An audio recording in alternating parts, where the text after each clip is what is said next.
to believe that I don't need coffee, but it's always a lie. I like to believe.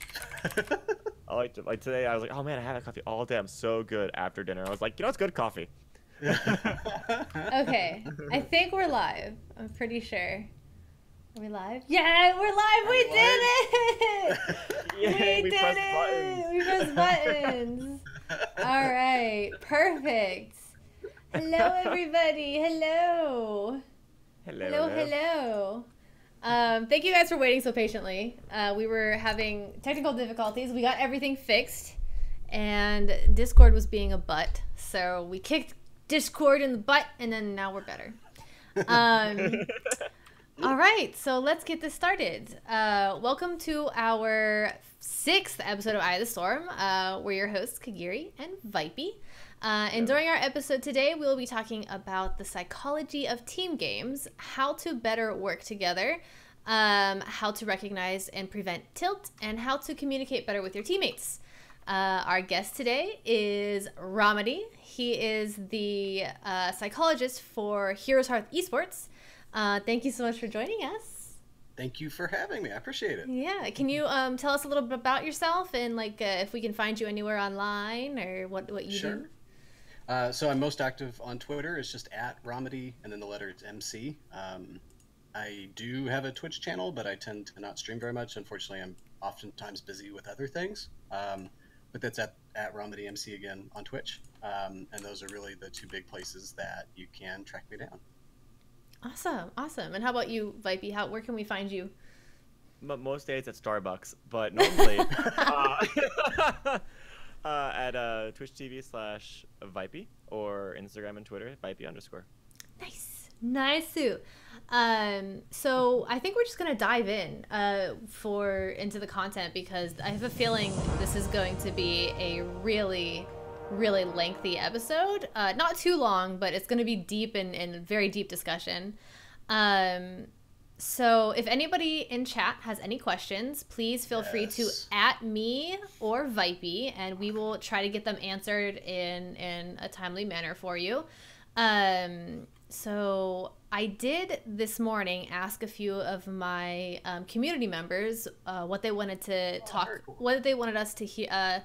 To discuss most during this episode tonight. So one of the main, I think, more broader questions that we can start off with is let's discuss the kind of language we should be using to communicate to our teammates. It's gonna be really in-depth conversation. I can feel it. But like I was telling them, I was reading this book, How to Make Friends and Influence People. And I was telling them to, get this book because it really tells you how to communicate better. So let's dive into that. So just right off the cuff, How to Win Friends and Influence People is considered one of the top 50 psychology classics of all time. Mm-hmm. And I'm sure Kag's told you this, but if you are an audiobook person, you can get it on Audible for, I think, $12.95. And it's a 9-hour listen. It's a nice, easy listen. Highly recommend it because it does tell you tons about communication.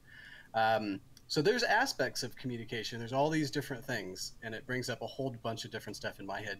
Is there like an example that you want to start off with, or do you want me just to like dive in and we'll go from there? So most of the time when I'm, for example, when I'm trying to, talk to my teammates, I try to ask questions, try to get people involved, and mainly instead of barking orders. Yeah. So let's talk about that a bit. Okay. So orders have a time and place, like for sure. But specific to Heroes, I think it's a big thing to remember that if you're not playing with friends, like if you're solo queuing, you're in a group of individuals and every individual believes that they are right. Mm-hmm. And I mean, that includes yourself too. Like, you go into draft and you're just like, oh, okay, well, I have this idea of what I'm going to do and I believe it's going to be right. And the key term there is believe. Okay. It's difficult to have arguments based on belief. It's not like having an argument from fact, right? Belief oftentimes doesn't rely on some kind of logic. It relies on your anecdotal or your autobiographical experience, right? Mm-hmm. So belief is entirely from your own perspective. So what you just said there is a huge thing. If you want to communicate effectively with people you don't know, the best thing you can do is to seek their perspective. right? And so basic questions like, what do you want to play? What would you like to do here? What kind of comp do we want to run? Like, that's just stuff that facilitates discussion, and it facilitates those other viewpoints or those other beliefs of being right. So that, I think, is one of your main jobs. Yeah, that's something that I got from the book that we mentioned. That reading that book has really helped me not to tilt as much in terms of when talking to strangers. Were you gonna say something, Vipey? Yeah, no, I can agree on that. I find my most successful drafts, at least, are when you don't try and force somebody into doing something they're not comfortable with. You kind of dive in and try and figure out what they're good at and try and put them in that role themselves. Yeah. Because the more you try and push someone into a corner, whether it's, you know, to benefit your team or not, it's always going to put a weird kind of tension there overall. Yes. So yeah, I agree with that. I like that. So I did have another question from my chat this morning. Where is it? So normally when you have a teammate who is in a really bad mood and you just can't break that barrier, everything that you're doing, you know, aggravates them. Yeah. So how do you break that barrier when someone is in that bad mood, but you just want to help them and you just want them to get in the right headspace? And I know it's going to be hard because you don't know this person. It's over the internet. You're typing. You can't really find the inflection in like typing of your voice. So it turns out it's actually really easy. And it's easy because it's a universal human experience. We have all been there and we all know what it feels like, and we can all in some way relate to it, right?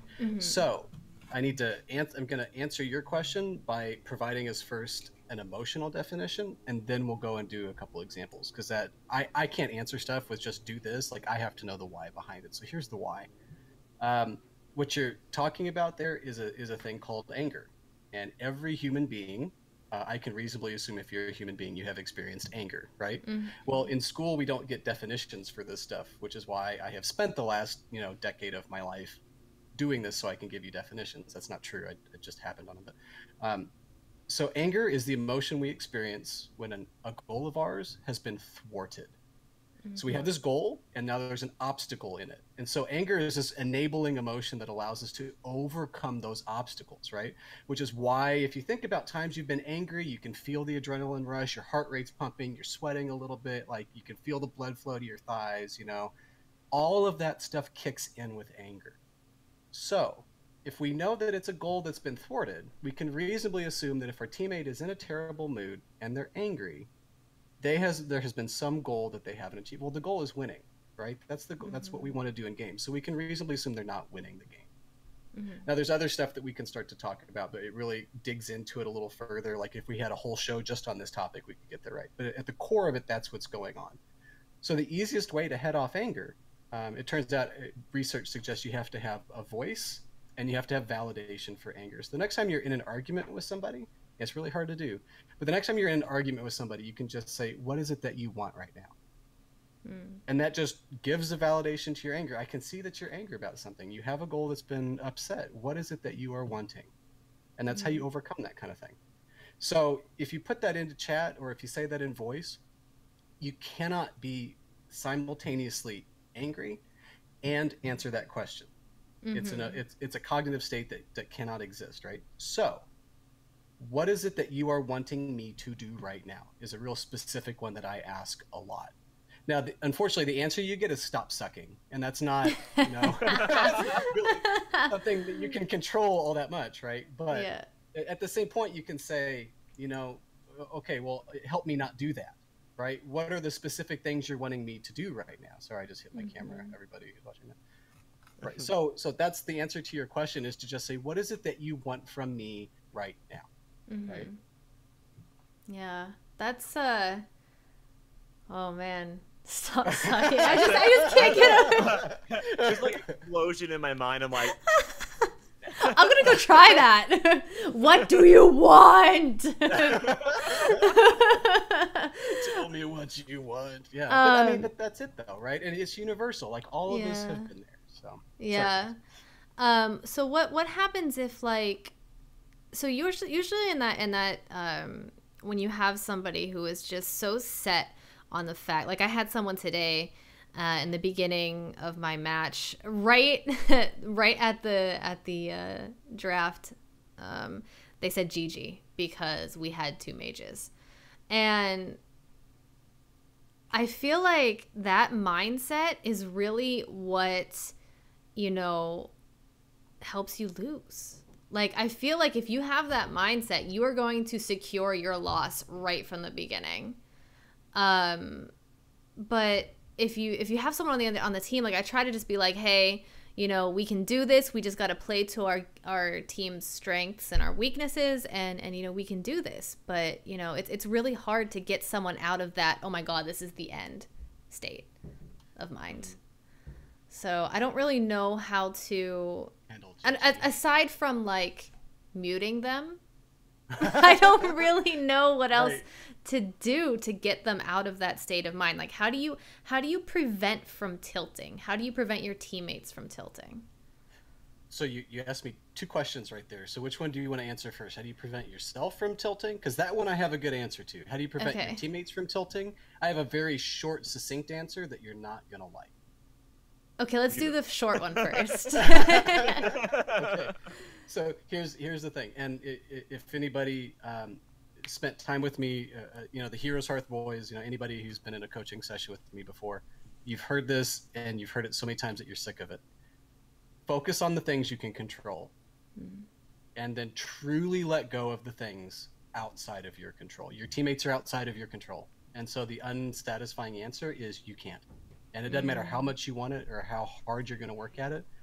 Nothing you can do. Now, you can certainly have actions and take steps, right? And fortunately, those steps look a lot like preventing yourself from tilting. And in my book, if you can get good at preventing yourself from tilting, then you're always going to have, it's as close to a law in psychology as you can get. If you're in a group of 5 people, which Heroes is a 5-person game, there is always somebody who shares your opinion in that group. And this has been research shown for 50 years, and we try to disprove it all over the place, and we just can't. So if you're in a group of 5 people, it is almost guaranteed, it's virtually true, that you're going to have someone who agrees with you. So if you're the one who prevents yourself from tilting, you can prevent somebody else on your team from tilting by virtue of preventing yourself. Because they're going to agree with you. Well, now it's 2v3, and that's a lot better than 1v4, right? Yeah. I honestly, that what you just said makes my life, because that's not only do I live by that, I apply that to my life. I look at things that I can't control and just say, okay, well, here I am. But things that I can keep in control is myself, my sanity, and my mindset. And I put forth the most positive mindset in the world. Like, I'm the person they can have everyone on the court. I'm like, we still got this, guys. Your core's dead. We got this, guys. Defeat. We won, guys. You know? But to me, that's how you just got to keep yourself in a positive mindset. And you know, to just kind of jump the gun on it a little bit, is that I always say to myself, if my teammates verbally, if they're being, you know, that way, you can't do too much. But if they're not listening to teams or calls, go with them and try and go with the flow itself. You know, me as myself, I'm gonna go, you know, all astrology. I'm a Cancer. I go with the flow everywhere I go. So I kind of flow with everything that comes my way, and it tends to work out because you know, if you're one of the 5 that's not going with the team because you know you're right, then you're wrong. Yeah. You know. In a weird sense, like, even though you're right, you're still wrong for not going with the other 4. And it just kind of got to work with it. And the more you work with them, the better it's going to come out in the long run, you know? Yeah, we were talking about that today. Like, even if it's the wrong idea, it's the right idea, because if you are up there and you're not helping your team, they're going to get mad at you, and, you know, back and forth. It's just going to go back and forth. One thing that I do, though, is I noticed that in my games, a lot of people just start fighting and typing. Like, you can tell when they're typing, even if they're muted, you can tell they're typing because they're just sitting there. Yeah. So I had these 2 people going at each other's throats for the longest time, and the funny thing is that we were winning, but we started falling behind, and then they started blaming each other, and it just was like, so. Now, correct me if this is the wrong thing to do, because I did it. I typed in chat. I took time. I went back to my base, and I said, quit being babies, get over yourselves, and play the damn game. And then we won. We came back. They shut up. They stopped fighting. Now, probably not the best way to go about talking to your teammates. I regret saying that, but it worked. Did it work? It did work. It did work. Whenever I say, honestly, whenever I say stop being babies, they shut up and they play. It's the weirdest thing. Like, I don't get it. Like, is the word baby so degrading that like they just stop?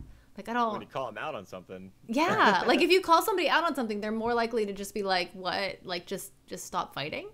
So on a deeper level, and I want to make sure. So one of you help me with this, because I want to go back and I do want to help to shape some language, to use a behavioral term. I want to help shape your language a little bit with the "if you're not wrong, you're right," because that's not true in video games or in life in general. But to what you're talking about right here, it's less about calling them babies, and it's more about offering them a higher order cognitive challenge. Because the thinking of a child, right? A child views the world as egocentric, like they only have their own autobiographical info. And physically in your brain, you cannot see from someone else's perspective until like the age of 8 or 9. Like you just don't have the physiology to do that. So you don't have the ability to have empathy until you're like 8, 9 years old. Well, by challenging someone with the word baby, what you're essentially saying is you're acting like a child. And yeah, that is degrading on a level, but most importantly, what you're doing is you're challenging them to use the brain right here behind their forehead and not the brain between their ears where the emotion resides, which is what children think with. So you're just kicking them out of that cognitive state into a higher state where they have to use other more advanced brain function. Is that why your ears get hot when you get angry? Because it's like short circuiting, like That has more to do with adrenaline than it is anything else. I know, but when you said that, I was like, huh, interesting. I don't know. Go ahead. No, this is just awesome. This is cool. I'm like, this is so cool to hear. I like taking that totally to a different level, like kind of like, you know, what Kai said, but just kind of really getting to like gritty of what it actually is doing to someone mentally when they say those things, you know, just crazy. Well, behind the scenes, I spend my days primarily with teenagers. Like that's the population with whom I work in my quote professional life. So I'm really familiar with watching that trigger, like watching them flip between those two states of being. Because like as an adolescent, like a 13, 14, even like a 16-year-old, right? You're still kind of a child in some of the ways that you think. Yeah. But then you're an adult in other ways that you think. And so watching the switch flip is something I've gotten, I think, quite good at. Oh, I would love to do that. Dang, I should have gone to psychology. This is so interesting. You still can't. Anyway. I still could. I mean, I can just say it's kind of funny when you say that, like that you kind of have like, in a professional life, you interact with teenagers. It's kind of thinking like a sense like gaming is a melting pot of ages. Yeah. So it in a mindset, you can have a team of 5 and literally just like have a completely different range of emotions, people, and mental states and stage of their life. Yes. So thinking like that is just like this is awesome. So here, let me really bake your noodle here for a second, then Vipey. Oh, bake your noodles. Bring it. So emotions occur in a hierarchy. Right. And again, we need this taught in school somewhere. Like it's not, but emotions occur in a hierarchy. So you cannot simultaneously be afraid and sad. Fear will override everything else that is going on in your life. So fear is the emotion that draws your attention to direct threats to your life and limb, right? To your well-being in the environment. Like that's what that emotion does. And it's so finely tuned that it doesn't matter what else is going on in your life. It takes over. You can be at the height of anger and ire, and if a car suddenly crashes through your window, fear takes over and you're not angry in that moment, right? Yeah. Well, emotions work the way they do by facilitating problem solving, right? So if you think that example, like you're walking down the street, you're about to cross a road, right? And a car runs the red light in front of you. What do you have access to in your memory? Only that which will save your life. That's how an emotion works. It restricts access to your memory. So if you're afraid in a game, you are acting purely on instinct. That's all you can do. Now, if you're angry in a game, we already covered that one, right? So your goal has been thwarted. Anger restricts access to memory that has successfully solved problems in the past. Well, most gamers at some stage are existing in anger because playing competitive games is constantly having your goals thwarted. So you have to learn how to exist in that state of restricted memory. It's the default of what you have to do, right? So the catch is to understand your teammates are in ways thinking like children all the time, just like you are thinking like a child all the time. Children are and not to demean children in any way here, but this is what I mean. Children are incredibly good at learning. They learn strategies to solve problems in their world. And then the next time an issue pops up, they solve the problem in the same way. And then they solve the problem in the same way, in the same way, in the same way, in the same way. Well, the more games you've played, the more ways you have of solving problems, right? So if you have a 40-year-old, they might solve in different ways versus a 40-year-old who's only ever played League of Legends and now steps into a different game and they only have access to that, which may or may not work. So here's the catch. I told you all that to tell you this. People who are angry, like people in your games, are trying to apply strategies to solve problems that may not work. And when they don't work, they try it again and again. So if you really want to help people out of anger in games, you have to provide them new ways to solve problems. Yeah. You know, There it is. That's like Now, I'm just like, all right, this is like I'm like absorbing. I'm a sponge right now. I'm absorbing all of this because this is great. Like this is gonna ruin like my like sense. But I literally in any game any match that I'm playing, I like to say reverse psychology on people. I like to try and put them in a place where I kind of praise them for things that I want them to do, but they don't realize they're doing. Yeah. I do it constantly, and people don't realize this. And I try not to let anyone know that I do this, but I do it a lot when I'm playing draft, or I'm in the draft, or I'm in the actual game itself. I always give somebody an option. I always say, oh, you could solo lane if you want, or I could solo lane, if you really don't want to. And they always go 9 out of 10 times. Someone will go, no, I'm going to solo lane. And they step up to that plate and go, I'm going to do this. I'm going to be the best. Like, they always try to think that way. And it's just crazy. It's called behavioral shaping, by the way. It's not reverse psychology. That's behavioral shaping. Yeah, that's a really powerful tool. I should know more terms than I do. I took 2 years of psychology and I loved it dearly to a point. I should know more, but I don't. But I love the whole aspect of it. It's great, and people don't realize how much this applies to the gaming worlds, heavily. Yes. Even IRL. So that's why my Anubarak always constantly dives in 1v5 over and over and over and over again. So that gets compounded, right? Because my job is to dive and stun, set up my team, and then profit? Yeah, I mean, yeah. Yeah, I guess. It's so hard to get so this Eye of the Storm was set up to educate people who are not necessarily have access to someone like you or someone like a coach who can teach them how to mechanically play the game, because I've said it over and over again, HOTS easy to learn, hard to master, and it's hard to, like you said, it's hard to really tell people how to play in game, because then they think they are better than you either way, like everybody does. So go ahead finish. Go ahead and finish first. I was gonna ask, how do you tell somebody that they're doing something wrong, that it's not gonna work if you keep doing it, and that we need to do this instead? So 2 ways. One, wait for them to figure out the strategy isn't working, which is going to happen after the game is over when they're no longer mad. Or 2, ask their permission. And this is like a huge, like, just in general, across your life, like every aspect of your life, just ask permission, right? If I'm going to tell you something, and unfortunately part of my job is giving difficult feedback sometime. Like, I've had to tell folks that they have serious significant diagnoses, right, or that their treatment is going to be difficult to bear and endure. I always ask their permission first. Hey, I'm going to tell you something that's hard to hear. Is that okay?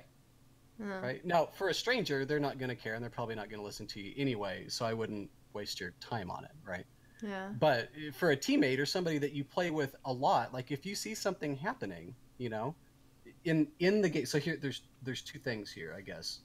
Asking permission outside of the game to give that difficult feedback, The second piece, and I want you to really pay attention to my words right now, because they're very intentional.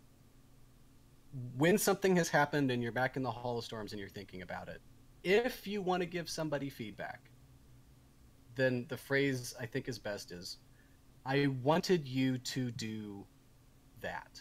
I wanted you to stun first. I wanted you to walk at them, right? I wanted us to not be. So really be aware that I'm using the word want there, and I'm not using should. Yeah, as a should, exactly. Yeah. Yeah, and here again, if you've spent any time with me in your just in your life, remove should from your vocabulary. It is not a word that you ever should say, right? So the difference between should and want is this little piece of guilt, right? And that's exactly what it is. You're guilting someone into changing their behavior in the future, is what the word should does. Well, everybody knows this on an instinctual level. You hear, well, you should have done this. And what is your immediate reaction? Like, I even watched Kag as you just like backed away from me saying that. Right? You know, you should have done that versus, you know, I really wanted you to do that. Yeah. Yeah. And it's just removing that piece of guilt. And I mean, we can go somewhere else. We can answer a different question, because I'll talk about guilt here for a minute, but I'd ask your permission before I did that. wait! I don't know what to do now. No, go where you want to go. No, go where you want to go, because guilt will come back. I promise. Okay, I did want to touch on. Did you fully get the chance to explain how not to tilt? I know we touched on it, but did we? Did we go full? We did move on. Yeah. Okay. I think that's what everybody's really, you know, wanting to get at. Okay. Yeah, feeling. So tilt for yourself is just the understanding that you're angry, right? And that on its own is like it's a difficult thing to have to deal with. But you have to remember that anger is telling you that you have a goal and it's been thwarted. The other piece you have to understand about your own tilt is that when you are physically angry, you are stupid. And I don't mean that like in a negative way. I mean, your brain has actually restricted access to your memory. So you, by definition, are stupid, right? And you only have access to memory that helps you solve the issue, right? That historically has worked, right? In other words, to say it a different way, you only have access to memory that supports your anger, which means that anger is self-sustaining. So once you're in tilt, you're going to be in tilt until you force yourself out of it. Well, the two things I told you that it has to have, that anger requires, is a voice and validation. And it's really nice to get that from somebody else, but at the end of the day, you can get it from yourself. You can give it to yourself, right? And there's a couple different ways to do it. Now, the difficult way to do it is when you're actually mid-game in the scenario and you're angry, right? We'll come back to that one. The easier way is when you are just exiting the game or you're outside of it, right? Step away. Physically step away. Change your body position. One of the most powerful ways that I have ever experienced to remove yourself from anger is to touch something that is either very warm or very cold.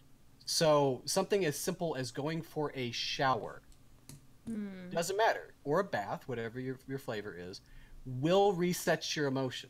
And again, there's a whole, so dialectical behavior therapy has been around for the last 20 years.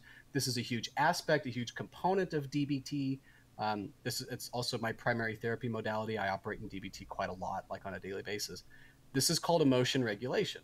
And so if you want to work with your tilt, emotion regulation is one of the best ways to do it. And we call these skills TIP skills, TIPP.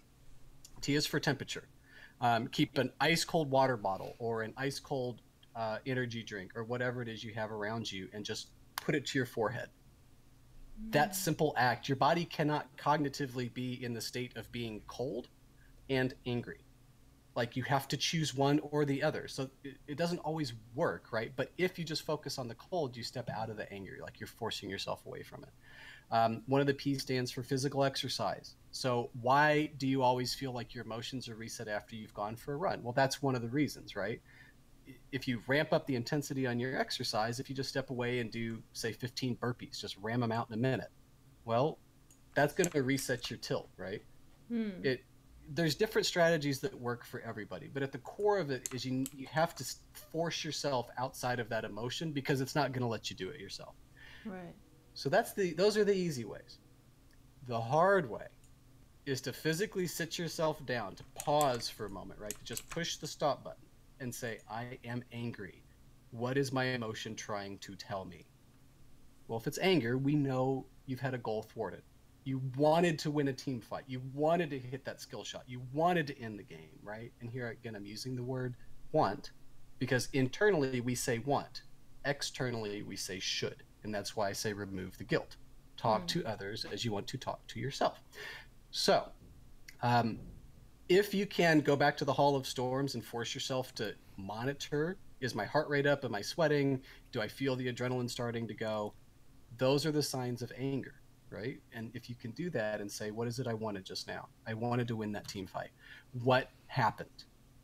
Well, you remove yourself from tilt by just using logic processes right here, right? Like this part of your brain shuts down the part of your brain between your ears. That's how it works. Like that's neurologically how that works. So you have to engage this. What needed to happen in that fight? And if you want to take your team out of tilt, what needed to happen in that fight is the question to ask, right? Heroes Hearth boys, they became the best at losing a fight and saying what needed to happen, or losing a game and saying what needed to happen. Go to BlizzCon. Why did they get crushed in game one and come back and look like nothing happened? That's why. They practiced that for 9 months, right? That's what it looks like.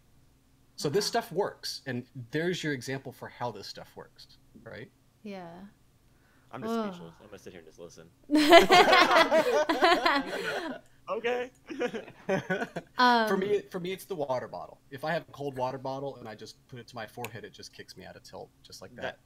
That kind of like reminds me of the trick where, like, 'cause I get migraines and headaches all the time. They always say pinch in between your hand because your body can't process 2 forms of serious pain at once. Correct. And that's exactly what came to mind when you said that.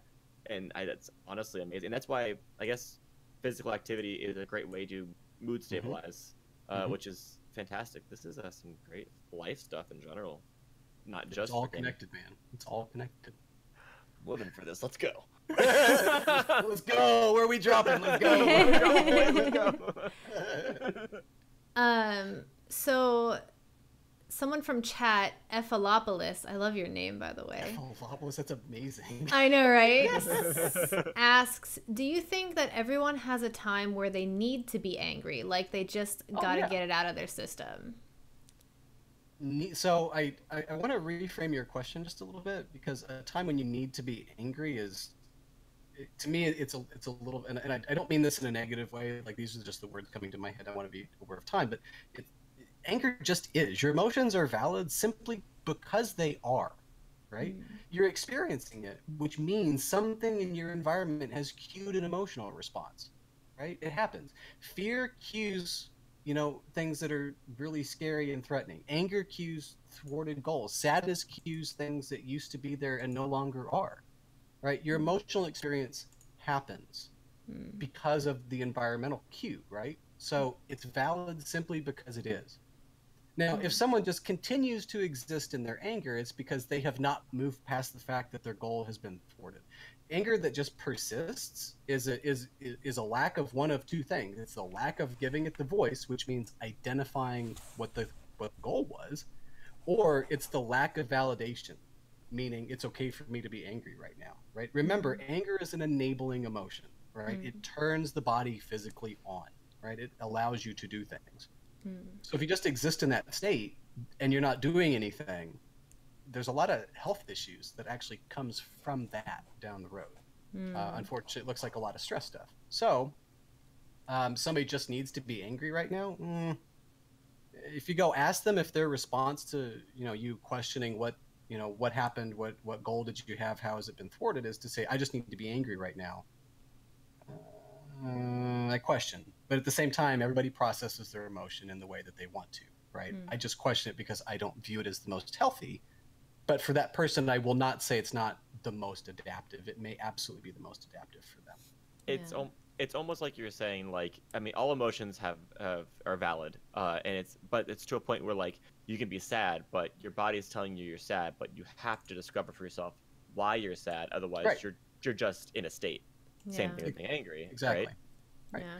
Well, and I mean, it's easy for everybody. And to go out on a limb here, I'm going to argue that it's a little more difficult for men. It's getting better, right? But historically, we don't really train men about emotional experiences. We don't really give them the full spectrum of experience in the same way that we allow women to experience it, which is neither a good or bad thing. I'm just making a statement there, and I don't really want to go off on that tangent because there's good and there's pros and cons both directions, right? And I don't want to pretend it's not. But, for men, it's a little easier to just exist in that state of anger and not know why. Because Yeah. in some ways, we've allowed that to become a default, right? Yeah. Women, it's a little easier for you to exist in a state of fear because in a lot of ways, that's the default, right? And so being able to identify differentially between men and women, what is the target there is and of course I'm playing statistics. This is not everybody, right? Maybe Kags is the angry one and maybe Vipey is the fearful. I don't know, right? I'm just straight playing I'm population Kags, stats. okay? Scary. She's scary. So, in the terms of accepting, how you're feeling, let's talk about accepting the idea that you make mistakes in game. Oh, are you human? I know. No, I'm not human. I am not human. We never mess up. I see so many times people going in and not listening to the team and then blaming someone else, and it's getting old. It's really getting old.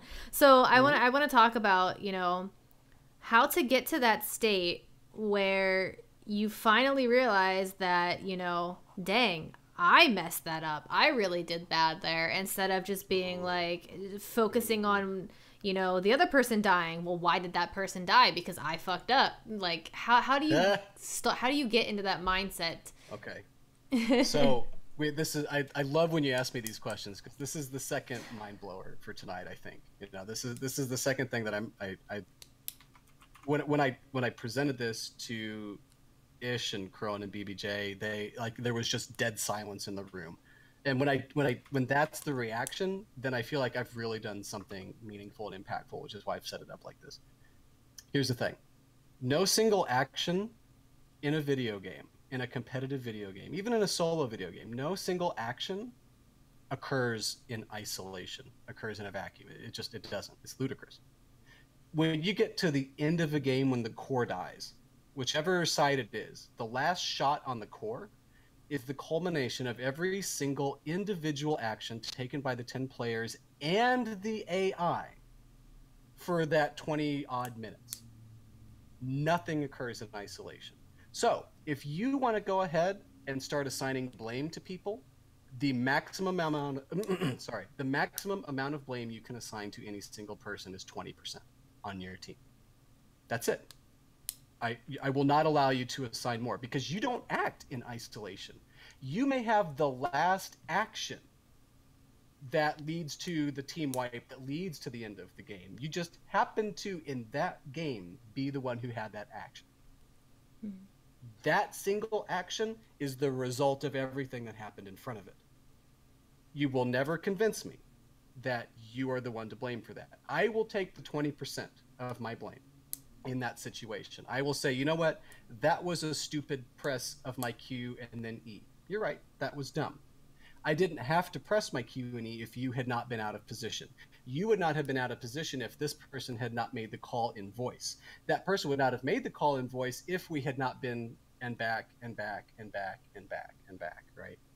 So if someone wants to place 100% of the blame on somebody, I will refer you to the earlier part of our podcast where we had the thinking of a child. Again, I don't say that as a negative thing, but go back to the section on the thinking of a child because that's how to handle that particular statement, right? If we actually want to have a constructive discussion about what needs to happen going forward, I'll accept my 20%. You can accept your 20%, and now let's just move on. Because unless you have a time machine, we're not fixing any of the percentage of that blame. And if you do have a time machine, you better come tell me first because I have a lot of places I need to go visit. Okay? Okay. Yeah. Dropping some truth bombs in here. Yeah. Really. Really. It's great though. Like, yeah. it just, I mean, go ahead. Sorry, finish. And then I have a thought here. Sorry. No, I just love thinking of like thoroughly because like even like IRL in the real world, like there's so Mm-hmm. many ways that people tend to, even in your job, you get frustrated with clients or with Your family. customers, your Yeah. family, everything Yeah. that comes towards you, and the more positive mindset you have, and the more time you take to actually analyze what is happening, why it happened, and how to not just Yeah. directly blame somebody instead of saying I always in my real life I always say, which makes me happy that you said this, is that you say what you did wrong first and then perceive to help them understand how to fix together what we both collectively did. Yeah. Because it's instead of just like you were wrong, I was right, I'm big, you're small, I'm right, you're wrong. That's not going to help anybody unless you guys literally fix together what built to that, because you can't build a house without a foundation, and that's you know Absolutely everything. correct. So in a broader scheme, in a grand scheme of things, I am really disinterested in assigning blame, period. Like I'm not. It doesn't facilitate anything other than learning. Here's, again, this was a mantra for the Heroes Hearth boys. Assigning blame or existing in the past is only useful to facilitate new learning. That becomes useless. That historic blame, that guilt. So here's the thing: guilt, blame, shame, those three things are all the same emotional experience. It's just the directionality of it that changes. So I use those three kind of interchangeably. But assigning blame or feeling guilt or trying to shame somebody, that loses its utility. It has no more value the instant there is no new learning. When you have learned all you can from that situation, move on, right? And there's no point in having that blame anymore. It just does not serve anybody any value any longer. It's just hurting things, not helping things. That is so true. Oh my god! Okay, I'm wait, like, so when's the part 2 of this? Because I like this. I know, right? When is the part two? Whenever you want me to come on. I mean, this is just. I think Cags can agree. It's just great because we can sit here and talk about how to be good at a video game all you want, but how to be skillful as a human, as a person, is Well, first. I mean, even ask this question: what percentage of your video game ability, what percentage of your skill, your mechanical, whatever it is in the game, is based on your physiology? And now, what percentage of you being good in the game is based on literally everything else? I don't know what the answer is to that, but I'm gonna go out on a limb and say it's not 100%, right? Yeah. So you can't tell me that I can just only focus. Just go to Hero League. Just go back to Hero League and practice. It's BS. That teaches you how to play a thing that you may already have maxed out, right? Why didn't you make the roster? Well, maybe you didn't make the roster because you don't have any interpersonal skills, right? Or Yeah. That's There's, a I mean, lot of. ton Go there. ahead. Yeah, that's a lot of people's mentalities. It is. They're, well, I'm so good at this game, I'm so good at this, but there's another aspect that you need to have to just being good at the game. Yeah. And mind you, we have Storm League coming, so that's gonna go away. But we have Hero League and Team League, which two completely different mental states. Mentalities. Completely, and Yeah. people never realize that. And it's more so a fact now. It's weird because we're all combined and all pushed into Team League right now. Yeah. Yeah. But it kind of changes from a solo aspect to being by yourself, and to being even by yourself in a team aspect or with a team, because sometimes you feel a hierarchy that you don't realize you're doing when there's like 3 in a group versus 2 solos, and you kind of think, oh, Oh man. See, now we're starting to enter into like my realm, the actual part of my realm of the world, like what I actually do. And so I'll present it to you this way. If you are really, really mechanically good at the game, right? That's going to get you only so far. You might go pick somebody up who you've never played with before. Let's say his name is Romedy, and let's say he's a Silver 5, Bronze 1 player, right? But if you go throw him into Team League with, say, 4 Grandmasters, he performs at their level. Well, why is that? Maybe this person excels in their communication. Maybe this person can follow directions. Maybe this person is just fine listening to phone call or to listening to calls and trying to fit into the composition.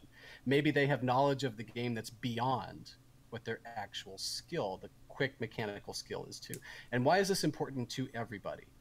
if you're human, you are going to age. If you're going to age, your motor neurons are going to slow down as a process called myelination, demyelination. It peaks at about the age of 22. And if you're old like me, you've lost it about 5 years ago. And it starts to decline in your 30s. It declines a little earlier for men and a little later for women. No. Now, here's the thing. This is why I'm in silver. Here's the thing. If you practice it, right, you can ward off. And what I'm really referring to here is your raw response time, your raw reaction time. This is what I'm talking about. The more game knowledge you have, the more you anticipate, not react, right? And those are very different things. Well, one of that comes from game knowledge. So the older you get, the more you anticipate. When you're younger, the more you react. In games, we're seeing this trend. When you're younger, you play shooters, because that's raw reaction time.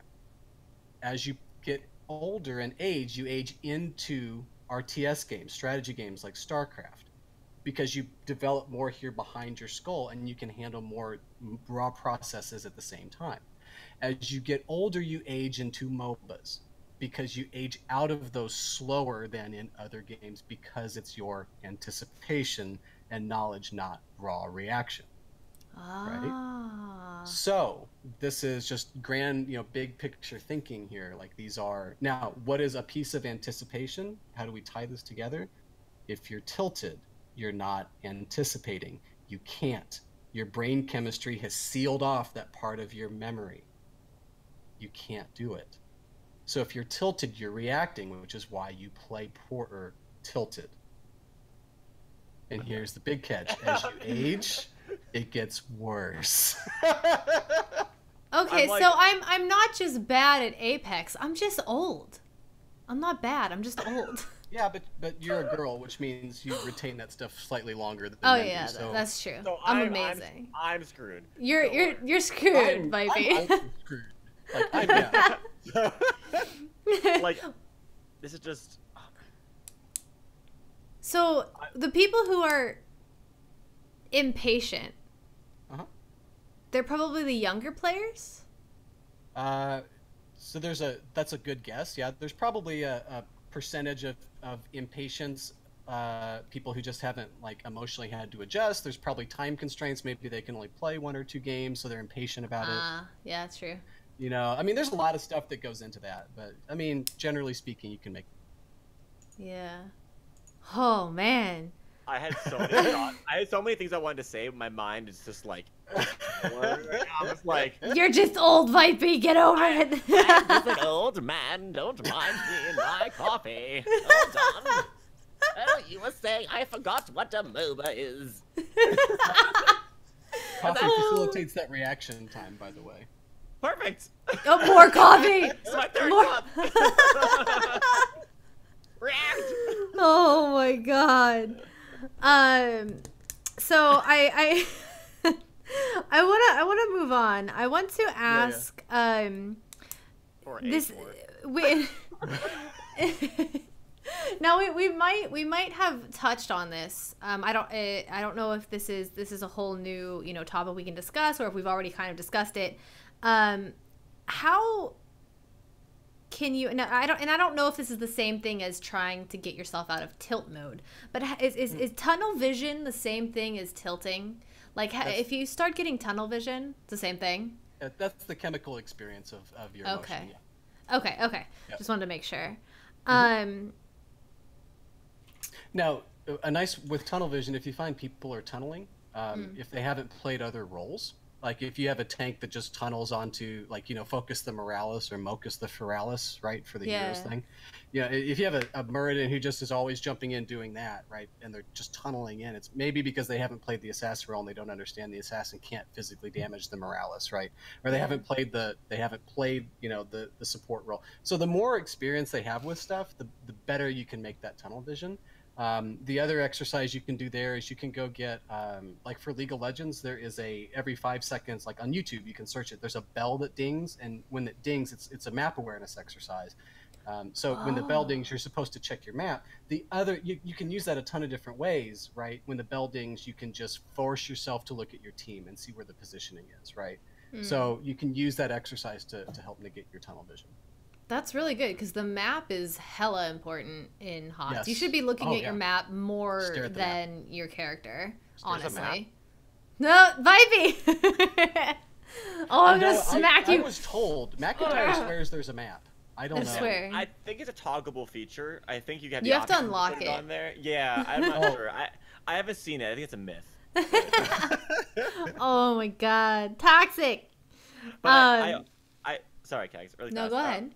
I always say that there is at least my stream makes fun of me for this, but I like to, whenever a new hero releases, I kind of main that hero because even if it's not my playstyle suit, I want to know the aspect of that hero, the mindset of the hero itself, the kit of it. That way, I have the ability to know the expectations, the you know, ability of what this hero can achieve, without just going, you know, just dive in there, ATC, you'll be fine. Like, I don't know what he does. It kind of gives you, yeah, you'll be fine. He probably got it, girl. won't. Mama loves you. Keep going. You know, like, I like to be able to do that. That way, I can better myself and not sound like I'm just talking out of thin air. Overall, you know. Yeah, it's definitely hard because I'm glad I'm glad we brought you on because this, you know, as much as, you know, MOBAs are kind of similar, HOTS is more of, you know, team. So it's definitely harder in that sense where you have to, you know, cooperate with strangers, complete strangers. One thing that I notice when I, you know, if I don't know exactly how to keep up a conversation with people, I will constantly, you know, ask about them and have them tell me about them. So when I'm in a game with someone, I'll bring up the point of, you know, asking them what they want to do, especially if, you know, you're in draft. When you're in draft, if you force somebody into a role that they don't know how to play, it's going to be worse than if you would have just asked them for, so what does everybody play? Right? So I feel like that's a good way to, like, you know, get on a good foot with your teammates before going into a game. Just be, you know, cooperative and asking them what they want to do, what they think, you know, who we should ban and stuff like that. But yeah, if you guys want to go ahead. It's like making them feel included. Like, instead of kind of, it's okay, I feel like, and correct me if I'm wrong, it's okay to feel like you have that kind of leadership in the group. And some people like people who kind of take that leadership to a certain extent. You don't want to be bossing them and telling them to be doing something, but at the same time, it's good. Which is nice about the new Storm League feature is that you actually can have the option to rank in as a certain spec, which is going to solve so many issues in this at this point, which is fantastic. But yeah, that's my opinion. That's going to be amazing. So let's let's visit. So there, like, this core law that I told you about a little bit ago. If you're in a group of 5 people, somebody is going to share your opinion, right? Yeah. So and the way the roles are broken up, right? You usually have a solo lane who's off doing it. You have a support player, or you have like a group of 4 that rotates, right? And what happens? Like, if you just watch your replays, go back and watch your replays, and you're going to notice that the solo lane goes off, and then you have 3 people who do that rotation that you talked about, and then 1 person doesn't really know what to do, right? Or they're the person that stays mid lane. That's the difference in that splitting, right? This is how we know how we're going to split based on opinion. Here's my 3, and I call it the 3-2 split, okay? This happens in basketball. This happens, you can apply it in different ways in football when you practice United States rules football anyway. You know, you break into your different sections, which usually have like 3, 4 to 6, 7 people in them. And so you can just work with the decision making there, right? Well, if you're going into the game and you're saying, you know, a question I love to ask is who's feeling something, right? And there's a more impolite way to say that kids would say now today. I'm not a kid, obviously, but they would say it, you know, with a different 4-letter F word. So what are you feeling right now, right? Well, who's feeling confident? In essence, you're asking your shooting guard, what spot do you want? Where are you feeling good from? You're asking your receiver, do you want to be out wide? Do you want to slot? What do you want to do, right? Like, all of this stuff comes from traditional sports, quote, traditional sports. So when you get into, like, if you're in a draft and someone is just showing you Kael'thas, don't look at their win rate.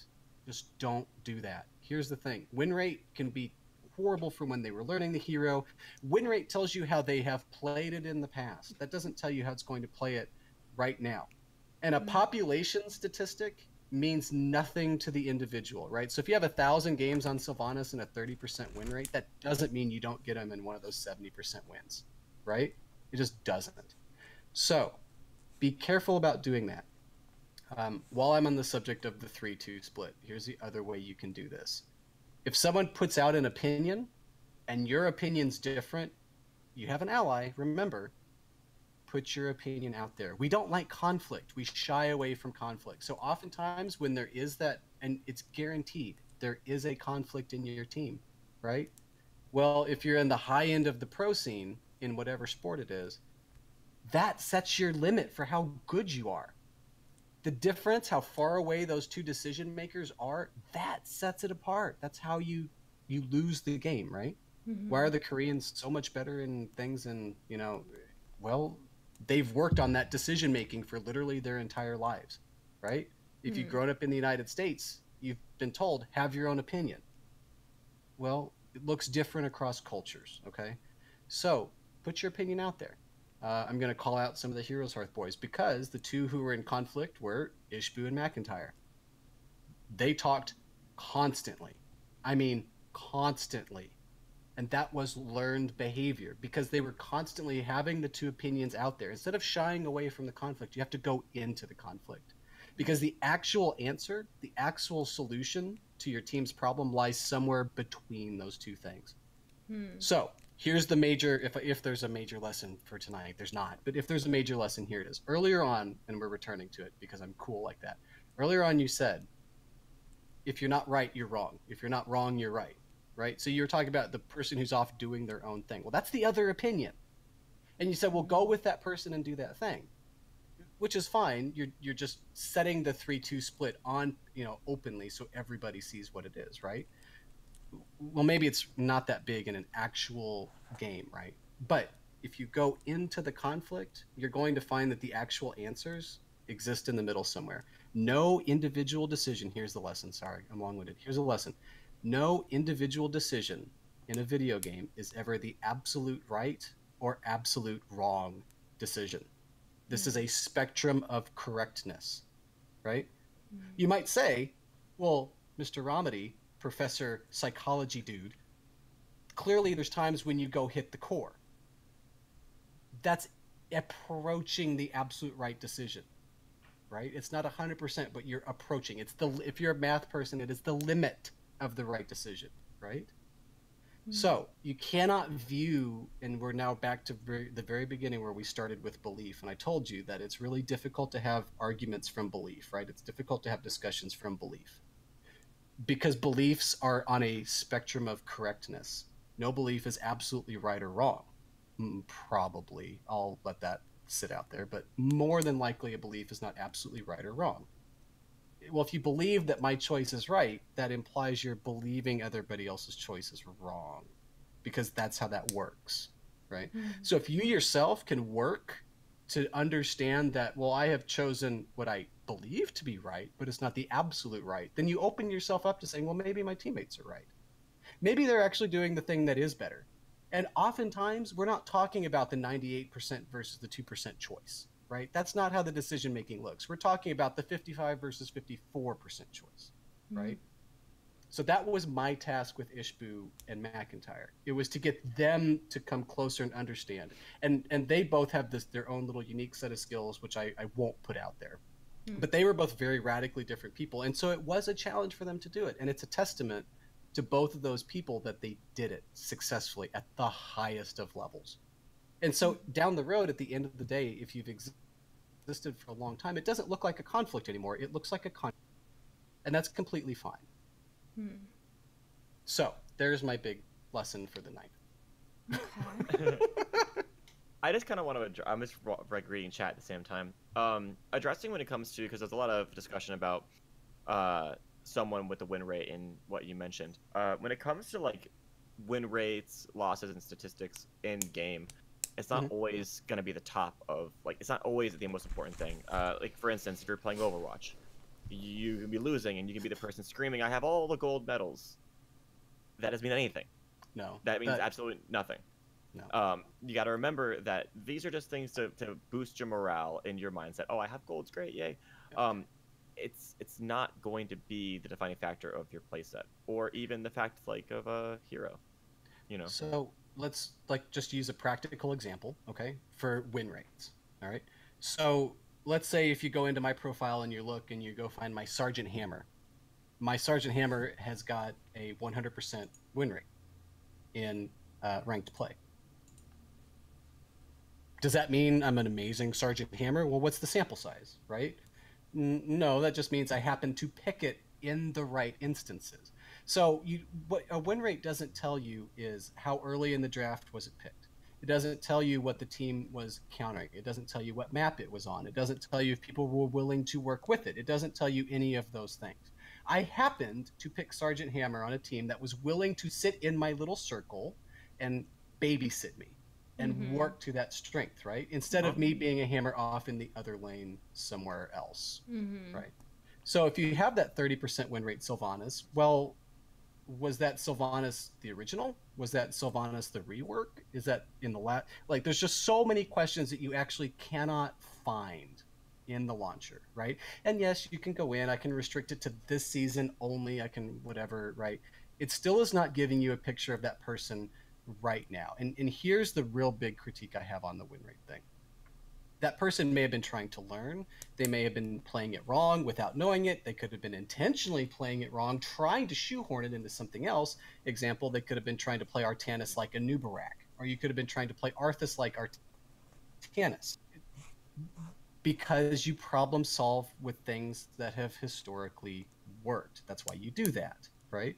So if it took them 400 games to figure out, say, Kael'thas, that win rate looks like 30%, but Kael'thas may objectively be the right pick in your composition into the enemy team.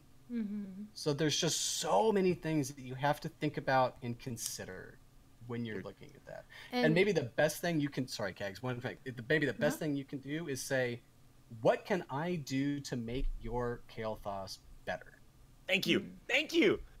Yes. Yes. And you kind of have to remember that they may have had a lot of losses, this person, but not one person loses a game. So 20%. they could have been in a game with, you know, friends who were just trolling and just kept, you know, not playing very well. Like, because they are on that character does not necessarily mean that they are either amazing or bad at it. And like the win rate, again, you know, my favorite is when a new hero comes out and everybody says that this hero is trash because nobody's winning on them. Their win rate's really low, so I shouldn't play them. The new hero just came out. Not everybody's going to be good at this hero because it's new. Everybody's getting used to it. So of course the win rate's going to be low. And if the win rate's super high and you try to play this hero in Team League or Hero League and you're like, I'm not winning, what's happening? Probably because you just picked that hero up. Maybe because you just picked that hero up because it has a high win rate, expecting to win, but mechanically you do not know how to use that hero. No, it doesn't make sense to you. Here's the thing. Go ahead, Vipey, sorry. No, I love what you said because that's exactly what I bring up. Is if you're picking a hero, and you're either knowing a hero and be good at a hero is knowing what counters it and what works with it. If you're on a team and someone picks Sergeant Hammer first, deal with the cards you're dealt with. You know, beyond your control. Play into it. Pick the heroes that can benefit and help this hero. Don't go against the grain and try and just be like, all right, well, this is gonna work. We need this. You have to figure out how to make this work for what you have. If you don't do that, you most likely won't succeed, and then you'll blame the person that picked Sergeant Hammer first. But in reality, it comes down to not saying it's your fault, but in reality, you're part of the equation. They're still your 20%. I definitely agree that looking at the match history of your teammates is probably not the best thing for you to do when you first get in draft. Because one, if your teammates are having a bad day and you see their win rate, you're automatically going to get in this mindset like, oh shit, we're going to lose. Like, you automatically defeat yourself just by The looking self-fulfilling at their prophecy. stats. Yeah. So, like, I would say don't look at people's win rates because, you know, it's a team game. And they could have been mismatched with people that, you know, don't fit well together, where now they're matched with you, and now you guys will probably flow better in team fights. So I think looking at people's stats is dooming yourself from the beginning. That's just my 2 cents. No, all of that. I had a last thought there, and it has fled my mind. So when I think about it, I'm sure I'll blurt it out. But there is I do had one more thought there, but everything you said is correct. Yeah. I want to bring up one thing. Deadly in chat's asking about how we gauge our play with low levels and high levels. I can tell you one thing. I was a War 3 player. I was an RTS player for any MOBA, and I played Dota back in War 3 days. I never played an actual MOBA that was strictly by itself. So when I got into Heroes of the Storm, and I absolutely loved this game, I just took this knowledge I started playing with overall higher skilled players, and I took that knowledge and learned, actually applied what I could to make sure I actually could, you know, kind of like I sponged it. I basically just sat there and I sit back, and having some quote unquote humility to yourself, you learn. I made sure I learned from what higher skilled cap heroes players do. Yeah, and it helps you. But when it comes to, like, I guess your question might be like kind of gauging it across ranked divisions. You have to remember, every ranked division has their style of play. They might ban Kael'thas still every time in silver, but they don't even bother banning him anywhere near master or diamond, because there's a difference. You have to make sure you can switch your mind and switch your brain to work with and put yourself in their shoes, but take the knowledge you know and try and apply and drive your team in the right direction by just your actions, not even your words half the time. And that's my opinion. I also want to point out that, like, Warforged, you said, I just realized I have to work a bit harder if you see someone having a losing streak. Maybe. But that's also putting a mindset that you're better at that game, better at the game than that person. Meanwhile, you know, I don't know. I just feel like it's that mindset that, like, again, dooms you from the beginning of thinking that, like, your teammates are shit and like, you know, you have to carry them, which in Heroes of the Storm, you know, it's really hard to carry because it's a team game. So if you see this person is having a bad day, but they're really set on playing Kael'thas, like we said before, you know, pick heroes that will complement Kael'thas. You know, pick the butter that's gonna make the cookies taste really good. You know, like, don't just throw in soy sauce. You know, like, it's salted butter. It's it's all about, you know, I don't know. So unless you have control over their losing streak. Yeah. Which, now that names are brought back, like, maybe you were the one that beat them the last 3 times. So maybe you do have control over the losing streak, right? Maybe, yeah. But unless you, and I say it facetiously because it's probably not true, right? Unless you have control over their losing streak, which you don't, it doesn't mean a darn thing, right? You can control this game right now. So that's where my focus goes. I could care less about everything else. I tend to, if I ever see someone have I can, now that you have the option to check people's profiles, sometimes I do indulge in the looking at, sometimes I try not to, but I do while I'm in draft. And if you see someone with Sea of Red, and you're like, well, that's morale, I don't let that get to me. But say we end up losing that match, I sometimes will just kindly say to the person that's on my team, especially if they're tilted and they're clearly vocalizing that they're tilted, I will state and say to them, yo, take a break. Because, you know, for me, if I lose 2 or 3 times in a row, I just go, all right, it's not my day. Whether I'm tilted or not, I'm not in the state to do this. And it's a healthy thing to know when you need to just to stop.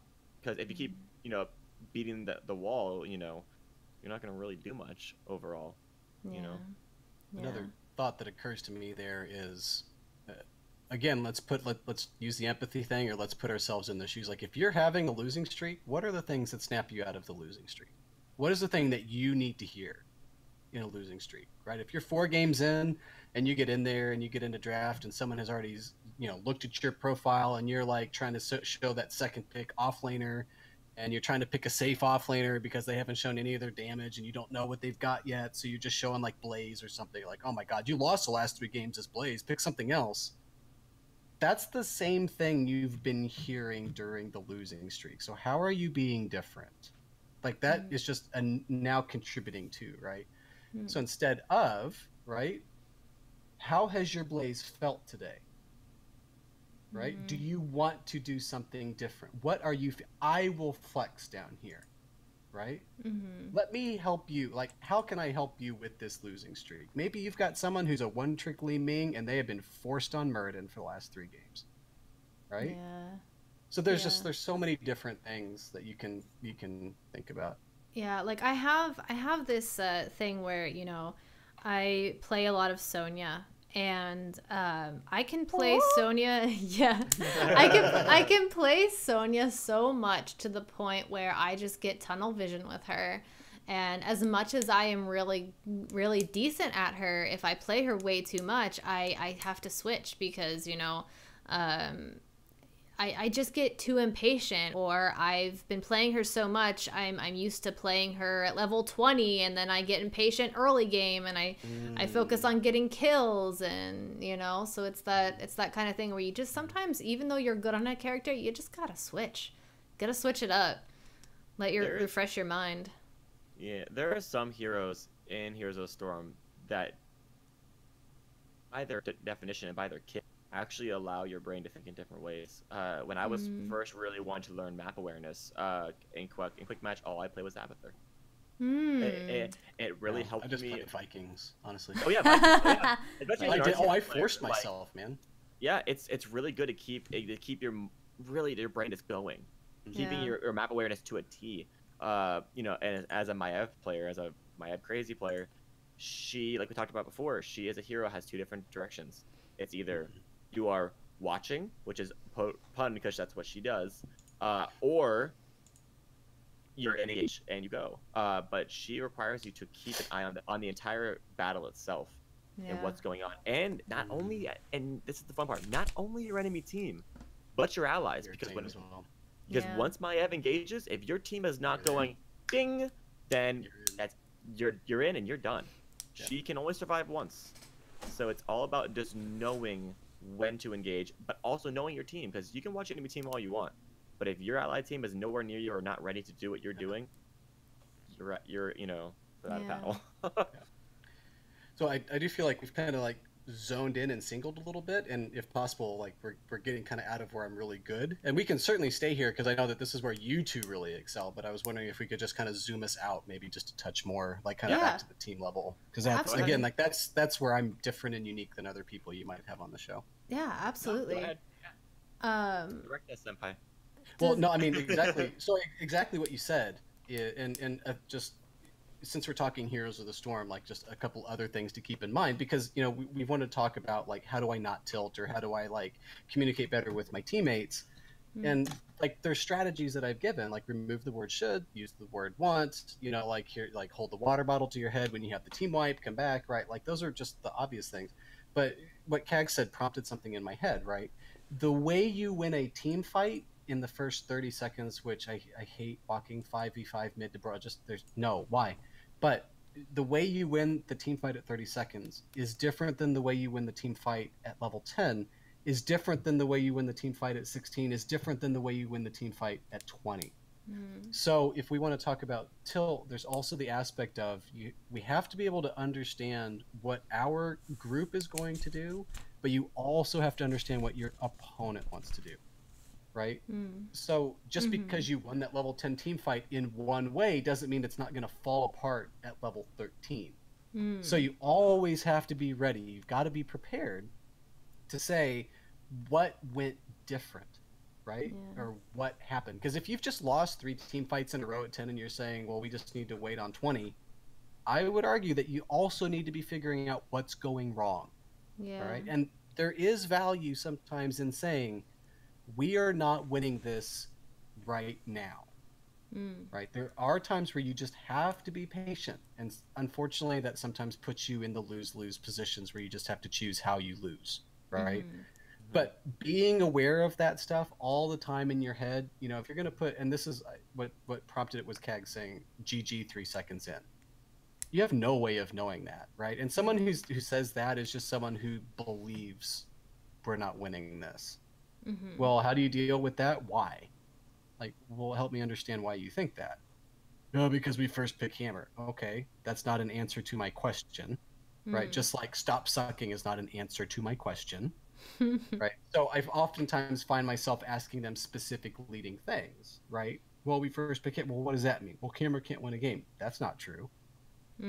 So anyway, all of that is just because you win at 10, you have to constantly be thinking about how do I do this different, and the way Maev wins at 7 is different than the way she wins at 13 is the different than the way she wins at 20. Yeah. Right? And there's that sense of sometimes being overconfident and throwing. Yeah. Like if you're constantly winning your team fights, you're not and you don't take in account to the fact that, you know, the enemy team is also gaining levels, is also gaining heroics. They're going to fight differently too. So like you said, even though you're constantly winning every team fight, doesn't mean that strategy is going to apply at the end game. Doesn't mean Abathur's not actually winning the game. Yeah. Right? It doesn't mean Stark Samuro is not off actually winning the game. Yeah. Right? Yeah. Whatever. Yeah. Are there any chat questions? Like, is there anything, have we covered everything that you wanted to cover? Yeah. Does anybody in chat have any questions for us? I know we've talked a lot and we've, you know, talked about a lot, some very in-depth conversations, but if you guys have any questions, at me, Vipey, or Romedy in chat, because, you know, we're here now to answer them, so. Yeah.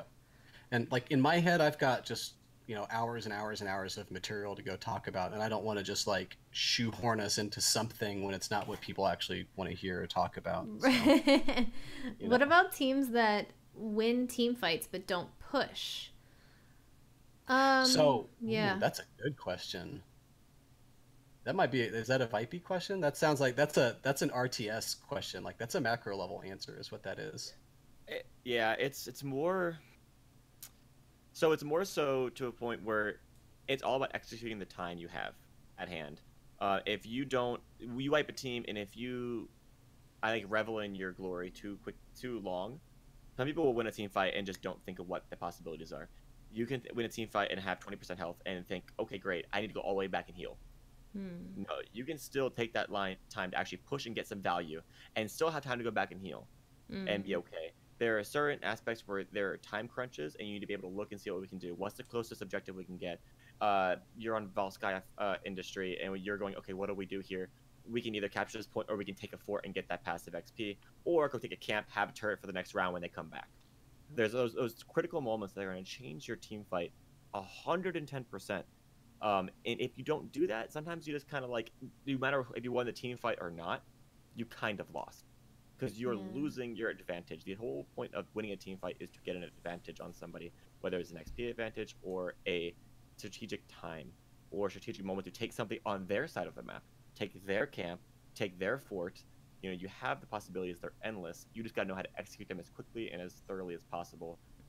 And that's even a point where you can have a 4-man and solo and someone go off and soak 2 lanes, and you have the advantage.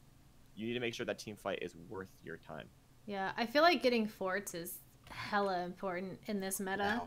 Now, getting forts, if you see, normally if I see the enemy team pushing our top lane and I see they are all top, I will tell my team, I said, we need to counter push. We have to. We have to put counter push right now because we need to get catapults. And if we can't get catapults, it's not going to be good for us in the end game. It's the same thing when you on Towers of Doom, for example. That map is almost an RTS genius map. It is literally the if you play that map strategically, you will win almost every time. You see right from the get-go where those shrines are going to be. If you get a team fight, and you win it, you take the forts that are closest to the next objective, giving you the higher advantage. You have the control. You push them into a window of a small tunnel to get into where they need to get to, and a less of a way to escape. You know, you can push them into a box, into a corner. To just kind of say what Vipey is saying in a different way, because I've had people explain it to me exactly like that, and I never understood what they meant. Like I really didn't get it. To quote Ishbu, who is in my head one of the most macro level genius players that I've really ever been around. Sometimes the right decision is to lose something, right? Defending or maintaining or holding on to structures for the sake of holding on to them is not always the right choice. If you're 4 in the bot lane and they are 4 in the top lane, saving that fort is not the right choice. You don't hearth back and save the fort. It's going to be gone by the time you get there, right? So you take the fort on the opposite side of the map. It's the same, it's the same thing you have to have in your head, right? If your first instinct after a team fight is to go back and hearth because you're 30-20, 30% health, 20% mana, Crowan would tell you that's not right. Sometimes the choice is to get the fort even if you lose the hero, because you're getting more in value, right? Sometimes the choice is to go do something completely different. It's just in my head, you have to play the chess game. It's like chess. Mm-hmm. Yeah, and are you making the pawn play, or are you making the rook play, the bishop play, or are you going to make like the king play? There's not necessarily a right or wrong decision, right? But if the call is to go get boss, right? In replay analysis, the question is what else was available to us in that moment, and it's really just learning and learning and learning and learning over the course of the game, right? The more you do it, the more you're going to be aware of those choices. The more you're aware of those choices, the more effectively you can choose, right? It's like to say, like on Towers of Doom is a prime example. If you're in a weird spot and say you have, they're still heavy in core hits and you have 4 left, but you wipe them, you take the boss, because that takes a factor out of the game that you don't have to worry about right now. Sorry, go ahead. Oh, another example like that is sometimes, like if you're with an opponent who has taken your bot keep and you win you wipe them, the right choice may be to go take the keep on the other side of that lane first, because it's not safe, and then you retreat and take the safe side of your keep. Right? Also, so go ahead. That's just a strategy point for most people who don't think of this way. People take forts, just take forts on that map. If you can take a fort, say you push the lane in, get it to 10-15%, to a point where it's almost like you sneeze on it and it dies, you can actually use that to your advantage, and as soon as objectives is about to pop up, take it.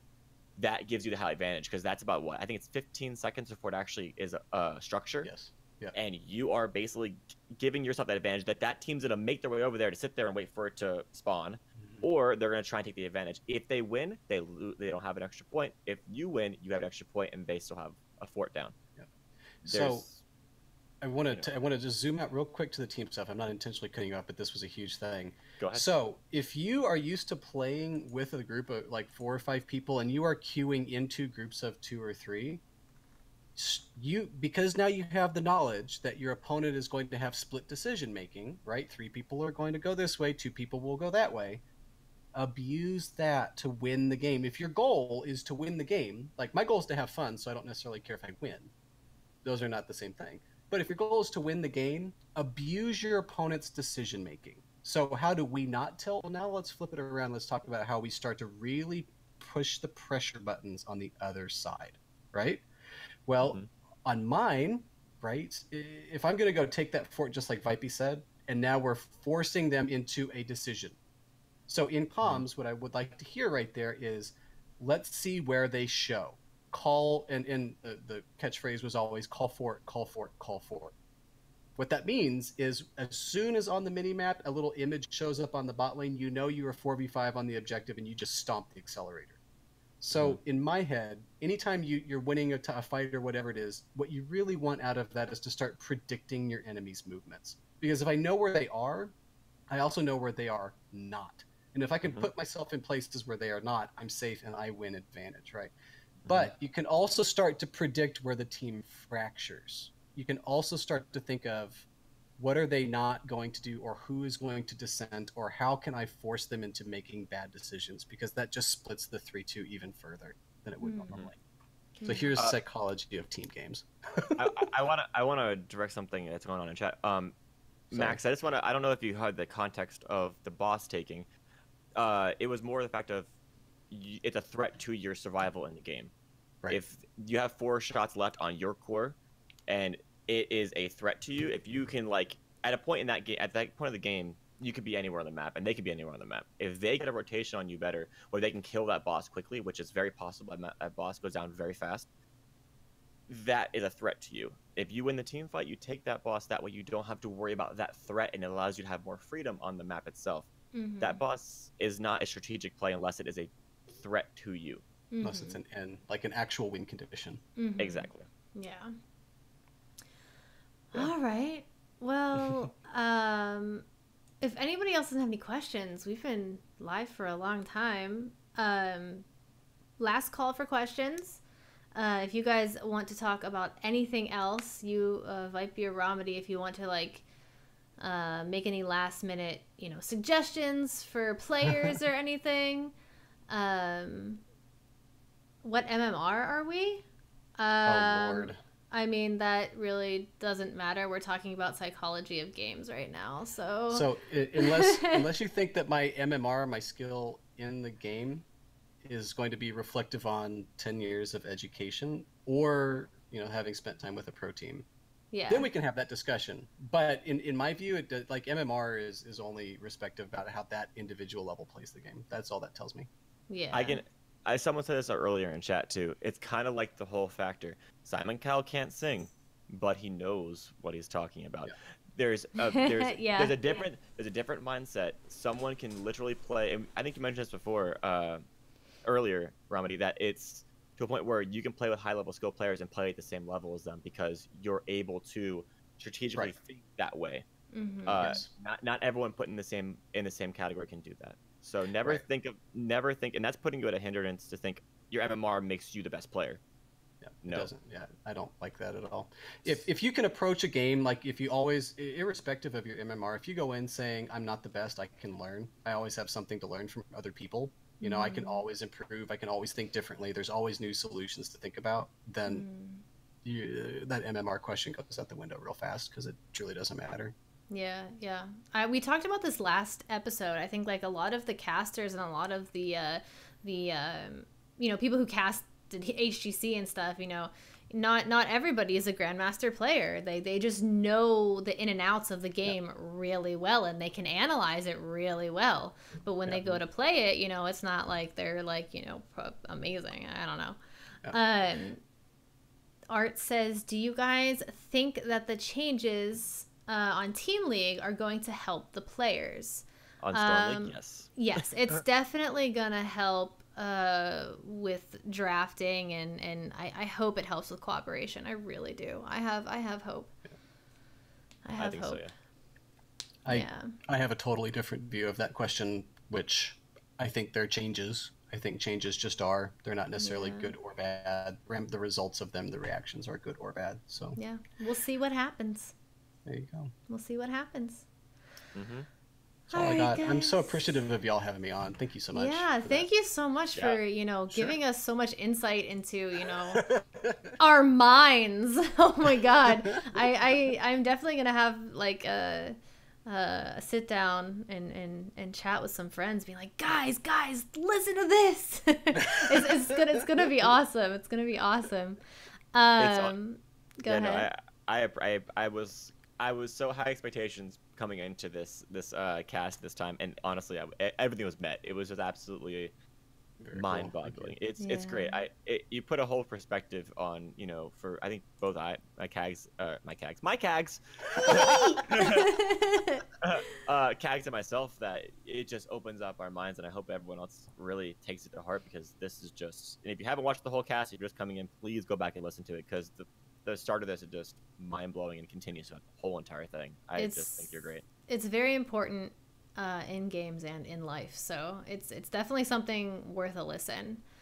So my own little plug here too, just real quick. So I have a number of presentations I've done for this stuff. I've given them at conferences. I've done it obviously for HeroesHearth, a couple other teams. We are through about slide 4. Of what we've talked about, and like we haven't really started to apply this stuff, so that's like, and like they said, you know, the beginning of the cast, that was like the background stuff. Like that's the foundation that you need to know first.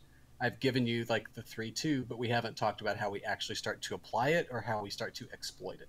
Yeah. Right? Or even just anything team building. Like we've talked about Team League, but what if you want to actually play with a group of friends and that group of friends plays often and you actually, with that group of friends, one of your goals is to improve? Well, how do we do that? Well, research tells us how to do that. And it's not just with games, it's with everything. So this is scratching the surface of this whole idea, which is, I think is, I love this stuff. Well, we'll definitely have to have you back on the show. Love it. Because I know a lot of people were anticipating this, as was I.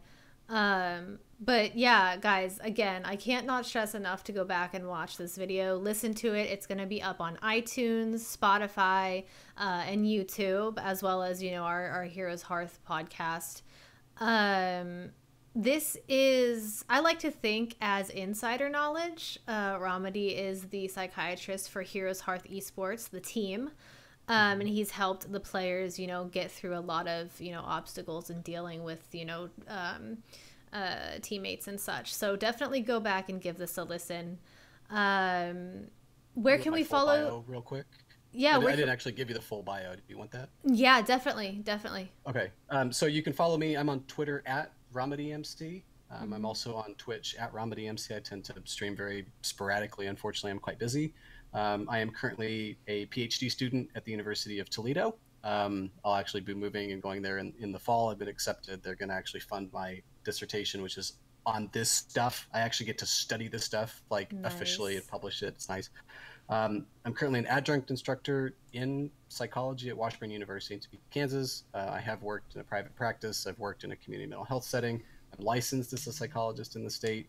And I've done bunches of studies and bunches of presentations on everything esports, from Pokemon Go to an actual intervention at improving team-based dynamics that we ran for a whole year with Heroes Hearth. We just gave that presentation in November, which was really cool. And then not this year, but next year, I'm hoping either December or January. I've submitted. We'll see if PAX accepts a couple of my talks about why loot boxes are here to stay and they're not going anywhere, and then how to improve your quality of life as a gamer. So those will be 2 fun talks. Nice. And Vipey, where can we find you? Well, so impressed. Twitch.tv/Vipey, Instagram, Twitter _Vipey, or Vipey_. Yeah, I stream every day but Saturday. Mainly Heroes of the Storm, branching off into other stuff. But yeah, and here bi-weekly on Thursdays. But gotta say, that's absolutely amazing. And Kags, where can we find you? Oh my god, twitch.tv/Kagirii, Kagirii, 2 eyes at the end. And here, Heroes Hearth channel. We are live bi-weekly. I think the day is changing to Wednesdays because Heroes Hearth is doing today's changes to Wednesdays. So it's going to be bi-weekly on Wednesdays at 7 p.m. PST on the Heroes Hearth channel. And please follow all of our casters, players, and partners on Heroes Hearth website at heroeshearth.com and twitch.tv/HeroesHearth. Thank you again, Romedy, for joining us. Thanks for having me. I really appreciate you. Thank you. And we will catch you guys later. Thank you so much, guys. Bye. Bye, guys. Okay, bye.